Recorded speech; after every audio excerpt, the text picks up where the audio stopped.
Kia ora koutou and welcome to the Southern Business Growth and Support Virtual Conference.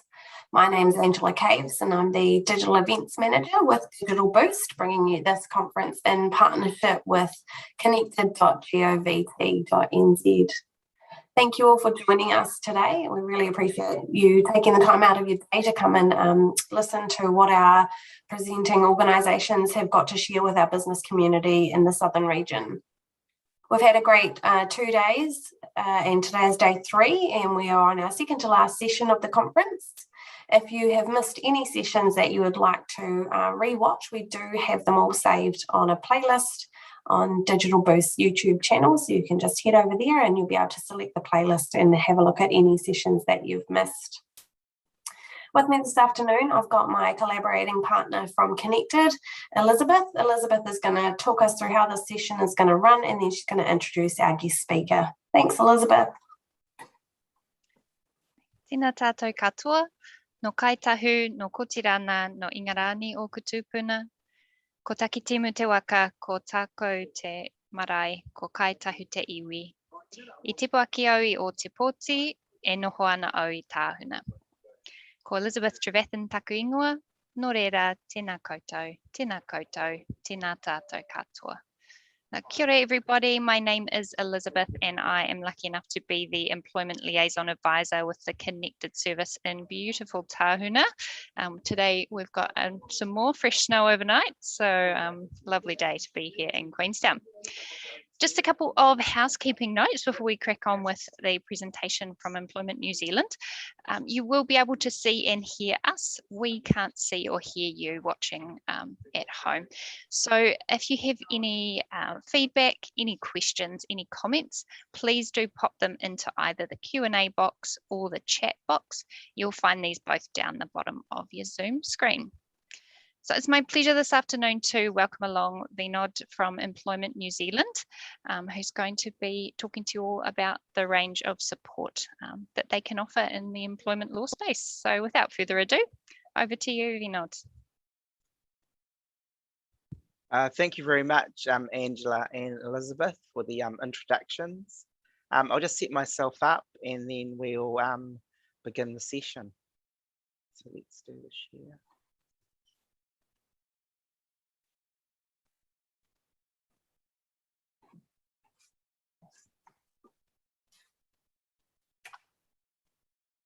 Can we all see the slides here? Yep, looking good.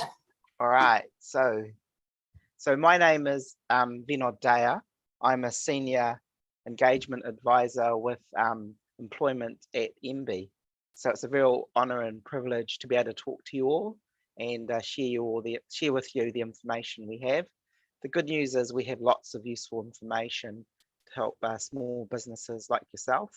And it's also a special honour and privilege to work with the people in the southern part of the mainland. On a personal level, it's a beautiful part of the country, inspiring and beautiful. It's really great to be able to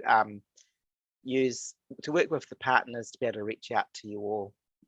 So I'll just take you through the talk today. It's basically just to tell you that Employment New Zealand is here. We have lots of information, services and support to make it easy for you to comply with employment law and to be a fair and productive employer. And I'll read you through the slides and I'll use my mouse just to guide you through the content, and that will just make it easy for you to follow. So Employment New Zealand is our brand name, and MB, we're part of MB, which is part of the Ministry of Business, Innovation and Employment.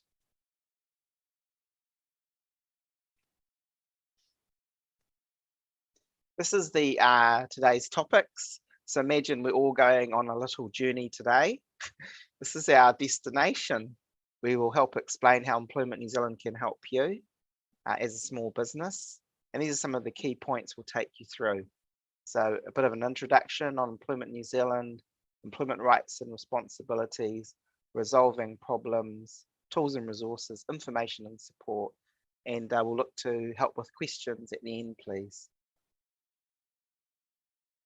Just in terms of questions and feedback, if you could just pop them into the chat and we'll look for them at the end. So Please add your questions and feedback into the chat. We'll discuss at the end of the talk in the Q&A. For questions, we can provide general information, and for feedback, we're particularly interested to know, as a small business, what support do you need to comply with employment and health and safety responsibilities? So the vision for our work is about New Zealand being about fair business and fair workplaces. We believe in fair workplaces. Our work is about lifting compliance and capability in workplace relationships, and our vision is for workers and workplaces to realise their potential. So we thank you very much for attending or watching this video or recording or webinar, and we know that you're trying your best to be compliant. Our role is to try and help make the workplaces fair for yourself, the compliant businesses, and also the employees and employers in that sector. Now, I'm not sure how many people have heard of Employment New Zealand before, but we are out there in the public domain. We've got a website, which is Employment.govt.nz. That gets around 6 million viewer sessions a year, quite popular. You can see here we're Facebook. So with Facebook and LinkedIn, we've got around 200,000 followers. We have a whole host of tools and resources, and here's a little booklet, which is available online and in print version. We'll come to those later. We have some really amazing and helpful frontline services. So employment mediation services is a way to resolve problems. And then the enforcement side, you've probably heard of the Labour Inspectorate. So in some of those cases where the employers, just a small case of small proportion of employers who are exploitative, willful, and not following the law, the Labour Inspectorate follows up with prosecutions, etc. Enforcement takes cases to the various levels like the Employment Relations Authority and the Employment Court.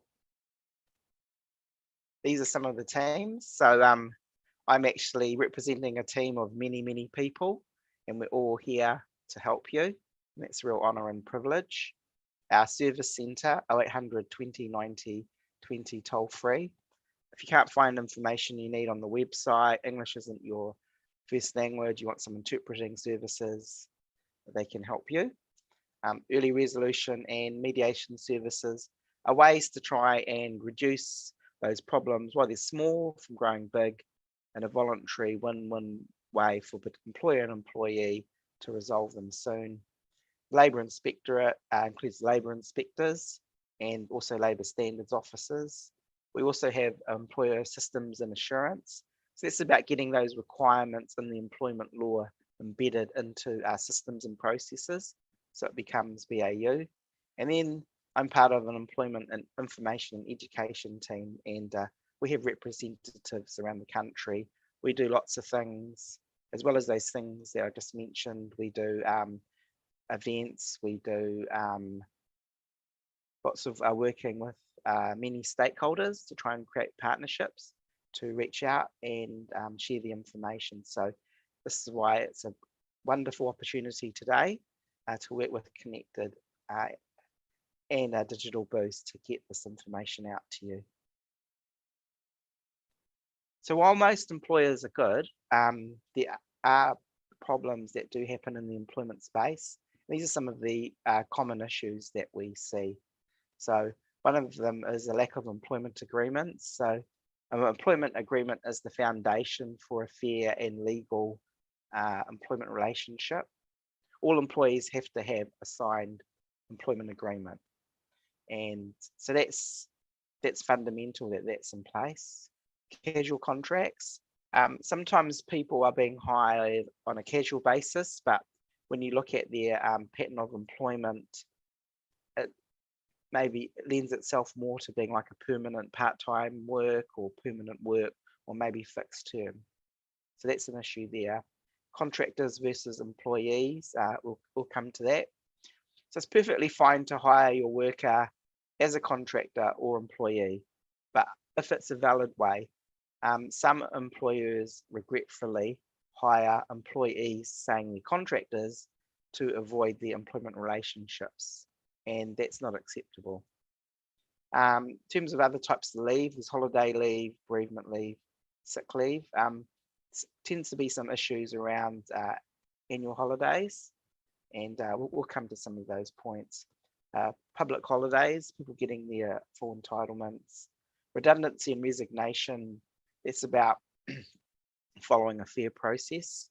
Migrant exploitation, which I'll touch on. Fortunately, there is a significant level of migrant exploitation, and it's a key focus area for the New Zealand government. And COVID-19 in the workplace, issues arising there. It's good news is we have information and support in all these areas. So first question when we're looking to hire somebody is we have to decide if they're an employee, contractor, or volunteer. So let's have a look to see if they are an employee. An employee is anyone who has agreed to be employed under a contract of service to work for some form of payment, including wages, salary, commission, or piece rates. So you see there, it's about various types of remuneration, and there's an intention here that the person is an employee. Some of the types of workers it can include: full-time, fixed-term, seasonal, casual, and part-time, employees on probationary or trial periods, home workers, and when people have been offered or accepted a job. An employee is not a self-employed or independent contractor, and it's not a volunteer who does not receive a reward for working. So it's not a simple matter at all on occasions to decide when someone is an employee versus a contractor. We'll just take you some of the tests that you can apply and some of the key points to keep in mind. So you want to focus on the real nature of the working relationship and use these legal tests to help you tell the difference. So imagine that we have a business and we're looking to hire a gardener. It should be something that we can all relate to. We want to have, we want our office area to look, nice with lots of nice nature. So we apply the intention test. Is the aim for the worker to be an employee or employed? A contract for services rather than an employment agreement applies a contractor. Control versus independence. Will they be supervised? More control over their work hours and methods implies an employee. Integration. Will they be part and parcel of the organization? Yes, then that implies an employee. Fundamental economic test. What is the total situation? If they work for many businesses for fees, it implies a contractor. So key points, the real nature of the working relationship, look at all the key points and then make a judgment. If you're still not sure, you can reach out. We can get some professional advice to help, or reach out to Employment New Zealand, look at our guidance, and otherwise we can connect you up with services that can help you decide in this space about employee versus contractor. But please do get it right at the beginning to save you problems further down the track. Now, we talked about employment agreements, contracts being fundamental to the employment relationship. There's some aspects that must be included in the employment agreement. We'll just take you through some of the key ones. So all employees must be given a written employment agreement. That's a draft one when they are looking to be hired, and a signed one when they start the job, and one that's kept updated. There's mandatory things that have to be included in all employment agreements: the names of the employer and employee, job description, place of work, hours of work, wages, salary, time and a half if you get public holidays, employee protection provision for certain industries, and resolving employment problems. The good news is Employment New Zealand has an employment agreement builder, and I'll touch on that later in the webinar, and you can use that tool so you have legally compliant employment agreements. And all our services and information are available for free because they are funded by the taxpayer. The key things that we look at Employment New Zealand are what we call minimum employment rights and responsibilities, or employment standards. So here we've called them minimum employee rights. For you as an employer, there'll be obligations. These are the sorts of things that are in statutory law, so they always apply, even if you don't mention them in the employment agreement. They can't be contracted out of. So there's a minimum wage, which at the moment is $21.20 per hour for adults, and it's been that rate since the 1st of April 2022. There's also trainee starting out rates, and generally it's reviewed every year. If there are changes that become effective on the 1st of April. Public holidays. I'm sure we've all been working hard and we're looking forward to some public holidays coming up in June. So in total, there's 12 public holidays per year. And the new one, first time this year, in late June, is Matariki. When the rules about public holidays is if anyone works on a public holiday, they have to be paid at least time and a half. And if it's a day they normally work, they're also entitled to a day in lieu at another time. Annual holidays. So annual holidays are called annual holidays or annual leave. So people get 4 weeks paid annual holidays per year after 12 months. And there's a lot of rules around there about the amount of the amount of weeks, being able to cash up things. But that's the headline point. Sick leave. People are entitled to 10 days per year after 6 months. That's for the individual and also for people who are dependent on the worker. Bereavement leave. So after 6 months, employees entitled to 3 or 1 day's bereavement leave per bereavement. 3 if it's someone that's close to your family, such as your partner, children, brother, sister, parents, that kind of thing. And 1 day if there's a special relationship. Domestic violence leave. Unfortunately, for people who are victim of domestic violence, after 6 months, 10 days per year is available. Rest and meal breaks depends on hours worked. So we get really good data on our Employment New Zealand website.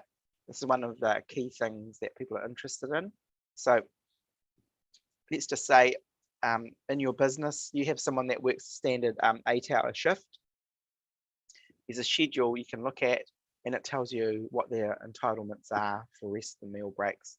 But for 8 hours, they'd be entitled to a rest break at the two paid rest breaks, like 10 minutes in the morning or afternoon, so like a morning tea and an afternoon tea, and at least 30 minutes unpaid meal break, so like a lunch break, right? And that's for people to get adequate rest, etc., and to do the personal and private things that they need to do. And this is based on, these rules apply when it's reasonable and practicable. Unions. Key thing is employees have the right to join a union, and they shouldn't be influenced not to join a union. This is a right that they have to do and make their own decision. And in the cases of dismissal and redundancy, which is about someone that's losing their job, always a fair and proper process must be followed. Here's some other employer responsibilities. Employers must provide a written employment agreement, provide a safe workplace, so that's training, tools, supervision, PP, the protected gear, not bully, discriminate or sexually harass employees, also having a workplace that supports this, follow a fair process of taking any disciplinary reaction, and maintain wage and time records, holiday and leave records. So you know how when people say about what's the thing to remember about property, and they say location, location, location, one of the key things employers need to keep in mind: records, records, and records. The sooner you get your systems and processes to make sure that you've got your records in place, that can help you run your business more effectively and help you avoid the risk of problems down the track. Because if you don't have proper records, how can you pay people properly? How can you give them the leave properly? It's probably a lot more records keeping than most people are aware of. So pop into the our website, pop in record keeping, and that will tell you the range of records that you need to keep. And maybe if it's something that you can't do yourself, you might want to reach out and get some professional help, but always make sure that your records are in place. Fair pay agreements. This is something that's looking to come up, and I'll just run you through the key points. The government has introduced a fair pay agreement, or FPA legislation, into Parliament. It's a system that will bring together employers and unions within a sector to bargain for minimum terms and conditions for all employees in their industry or occupation.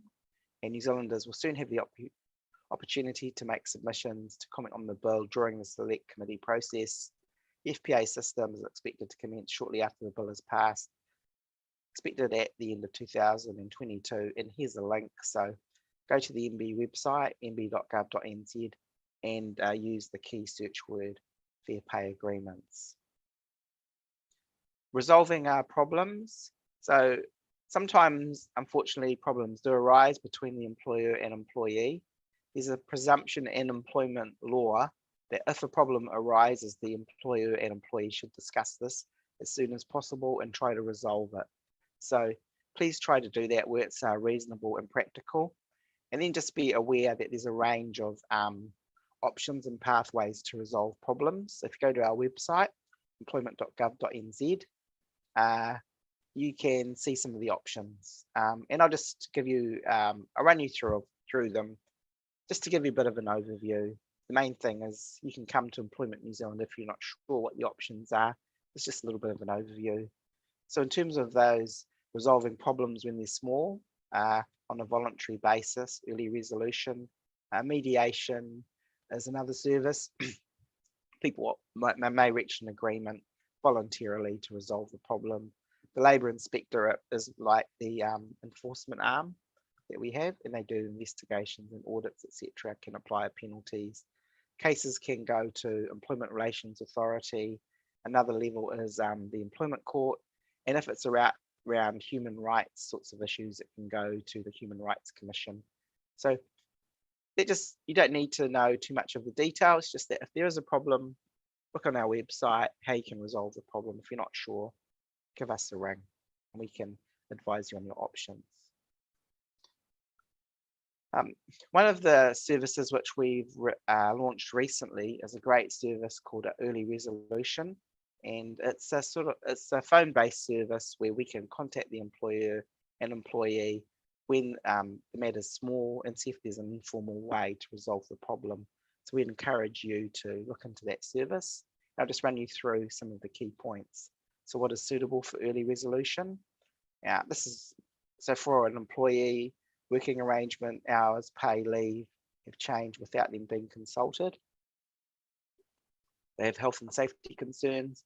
The employment has ended or may be ended through restructuring, redundancy or dismissal. Employees, if they feel they've been treated unfairly or being bullied. Employers, if you have concerns about your employer's performance. And for both parties, employers or employees, if you feel an issue could be resolved promptly by you and your employee or employer with a little help from an independent resolution facilitator. And they can also assist with current COVID-19 workplace issues. If the matter isn't something for resolution, they can help refer you on to appropriate service.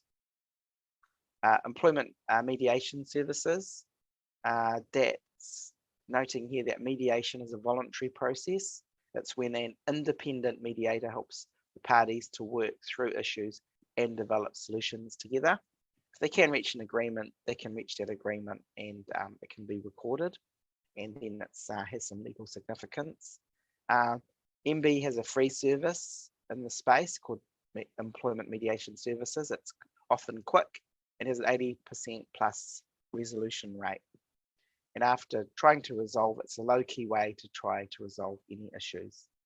So please take advantage of that service if it's relevant. Now, I've painted a picture of a lot of stuff you need to know about employment, rights and responsibilities. The good news is Employment New Zealand has lots of tools and resources and services to make it much easier for you as a small business. So over here you can see a news item that's on our website. We also have some training videos on our YouTube channel, Facebook and LinkedIn. Encourage you to follow that. We're always putting out posts, getting comments. That's a way to get your information in bite-sized chunks. Sign up for our free newsletter. Comes out on a regular basis, and it's just got lots of latest news and tips, and it's also just information in bite-sized chunks. Employment Agreement Builder, it's a wonderful tool, highly encouraged for all small businesses. Launched a few years ago, and it has had more than an estimated 1 million uses. So businesses go in there, they pick the clauses they want, the mandatory ones, recommended ones, they download the template and they use it for their business, and then they know, hey, I've got a legally compliant employment agreement. So make it very easy for you. If you want to find the link, you can just put these words, search words, into Employment New Zealand website. We've got a whole bunch of publications online and print. So as a small business, you probably want to access the online ones. And this one here, we take all that employment law and we distill it into a little DLE. It's about 16 points, the sort of thing that could fit in an envelope. If you're like say you're a small business or you have someone working for you, we take all the minimum stuff and it's distilled into about 12 pages. And key thing to note is we make the resources available in translated format. We also have a suite of learning modules. So you got 24/7 access to learning whenever you want to, and it's all available free of charge.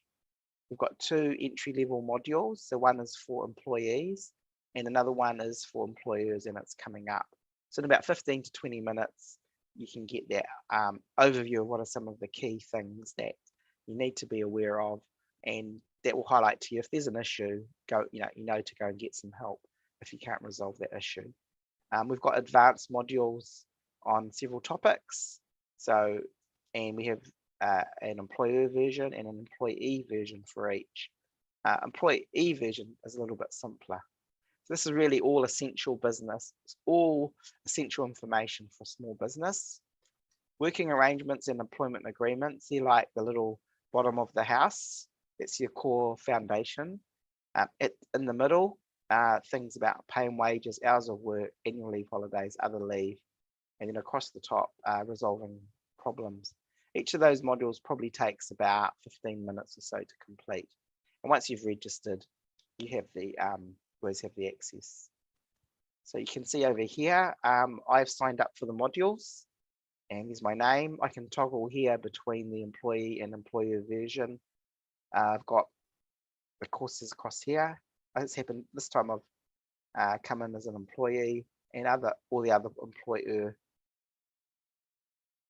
and employer modules down the side. If you don't have time to do the modules, each of the modules has a fact sheet, so you can just download it in PDF and print it out.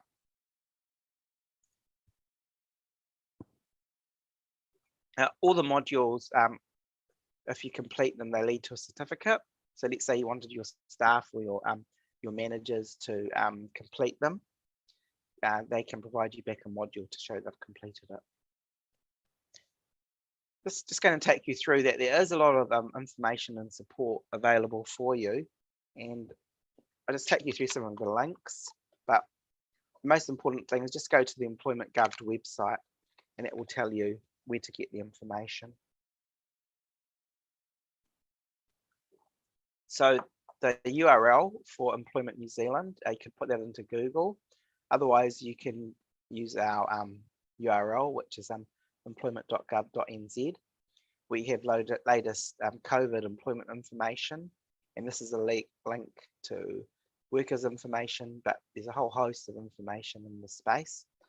We have a link to the minimum rights and responsibilities information, talked about the publications and the modules, etc. And those resources are often translated in many languages, like 15 or 20 languages for some of the resources. There's some of our workers or managers, English might not be their first language.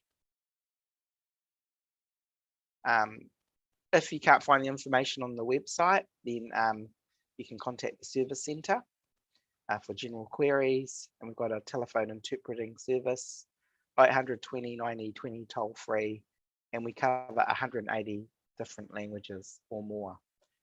Early resolution, free phone-based service to resolve employment matters early, quickly, and informally. You can get more information about early resolution on the website, or you can call the service centre and they can help direct you. It takes, that's a quick run through the presentation, and just very happy to look at questions. And yeah, I can, so if you like, I could stop sharing, or I'll hand back to the organisers. Thank you very much, Vinod. Huge range of information, resources for people to refer to on your website. So yeah, really encourage people to jump on there, have a look around, and you're sure to find something that's going to help you. So we have got a few questions that have come through, and please, if anyone else has a question, it's not too late, so just pop it either in the question box or the chat for us. So the first question is around the age of employees. What age is considered an adult? For example, if we employed, say, like a 13 or a 14-year-old to do some work in our business, Yeah. So what sort of pay rate are they entitled to? Yeah, so the adult minimum wage applies for people aged 16 years and up. Yeah, so 16 years and up is when the adult minimum wage applies. Of late, there's been a lot of discussion through this COVID period about the notion of good faith. Yes. What does that mean? Where can people go for a bit of guidance on around that? We do have that on the website, and it does talk about good faith. So good faith is like a principle, and it applies across all the employment law. But it really means about people being open, honest, communicative, and doing their best to have a good employment relationship. So it means about the employee turning up to do the best job that they can, being open about any questions they might have, where they might not have, and you know, not holding information back, trying to work towards that productive relationship, and vice versa for the employer. There's the technical words which describe it, but that gives you a bit of an overview. Open, honest, and communicative would be key principles. Great, thank you for that. So we've just got a question come through around a situation where an employee was working for a business on a casual contract from May of 2021 through until November. And they then had a period of time away from the business, and they've returned to work in December. The employer's asking, does their sick leave and annual leave start from when they came back to the business in December on a full-time contract? I'm not sure if I see. I don't think they said they seem to have had a break in the employment relationship, so they were on a casual contract, and then it looks like about a month, 6 weeks of not working for the company, and then they've returned on a full-time contract from December. Yeah. So, yeah, just around when they start to calculate annual leave and sick leave. Is it from when they signed the new contract in December? Yeah. Well, basically your rights to leave, etc., and all the minimum rights and responsibilities that apply whether you are a casual employee or any type of employee, right? You'd have to look up on the Employment New Zealand website. There are certain cases where people can get the annual holidays on a pay-as-you-go basis, but there's certain criteria that have to be met. And there's two things to note is that you can have someone who's working on a casual basis, but if that employment type of them, if they become like more permanent and ongoing, then their employment contract should be updated. So I think that should give enough general principles, and there'll be more information on the Employment New Zealand website. And if there's any further queries, we can ask our stakeholder to contact the service centre for some assistance. Perfect, thank you. I think that's all the, oh, is there another question in there now? No, that is all the questions that we've had come through. So thank you very much for your time, Vinod. It's been really valuable to highlight just a small fraction of the huge range of resources and support that businesses can find on your website there. Thank you. Thank you. Thanks, Elizabeth, and thanks, Vinod, for sharing that knowledge around Employment New Zealand. I hope those of you that have joined us today have found that helpful. If you do forget anything and you need to be pointed in the right direction or need to be connected with one of our presenting organisations, please head over to Connected. Elizabeth in Queenstown, Benji in Dunedin, or Claire in Invercargill will be able to get you to the right stakeholder who's going to be able to support you in your business, whatever stage you're at. Some of these record keeping that Vinod mentioned, if you don't know where to start and you're looking to keep your records digitally, please head over to Digital Boost. We will be able to provide you a learning platform there where you might be able to find a product that will be able to help house some of your information. If you're already on your digital journey, please use our new tool that's been funded by the government, Checkable, that will pop your URL in there of your website and will give you a full diagnostic report and help you take those next steps to become even more visible on your digital journey. Thank you again, Vinod, for joining us for our conference. It's been wonderful to have you and such a wealth of knowledge there from Employment New Zealand. We do have business.govt up next at 4 p.m. So if anybody would like to join us for that session, please head over to the Connected website, use in your region, and you will be able to find the events section there and join us for that session at 4 p.m. Other than that, if you've missed any sessions that leading up to today, please jump onto Digital Boost's YouTube channel and join us there. Thank you again, everybody. Have a lovely afternoon.